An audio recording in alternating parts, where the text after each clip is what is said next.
இந்த வீடியோவை கவனமாக பாருங்கள். ஒரு குடும்பத்தோட எல்லாரும் அப்பா அம்மா பையன் பொண்ணு எல்லாரும் சாப்பிட சந்தோஷமாக வந்திருக்காங்க. அப்பா சந்தோஷமாக மொபைலில் யார்கிட்டயோ பேசிகிட்டு இருக்காரு. நல்லா பாருங்க, சிரிச்சுட்டு தான் பேசிகிட்டு இருக்காரு. பையனும் அப்பா பார்த்து சிரிச்சுட்டு பேசிகிட்டு இருக்காரு. பொண்ணு தனக்கு தேவையானதை ஆர்டர் பண்ணிட்டு இருக்கா. சந்தோஷமா சாப்பாடும் வந்துருச்சு.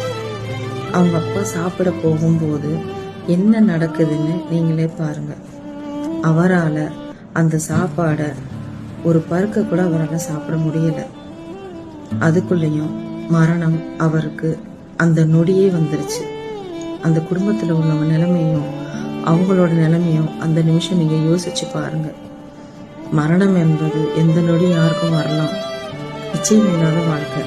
இதுல எதுக்கு போட்டி போறாம சண்டை சச்சரவு பழி வாங்கணும்? இதெல்லாம் தேவையில்லையே. நாளை என்பது ஏன்? இந்த நொடி கூட நமக்கு நிச்சயம் இல்லை. புரிஞ்சுக்கிட்டா போதும்.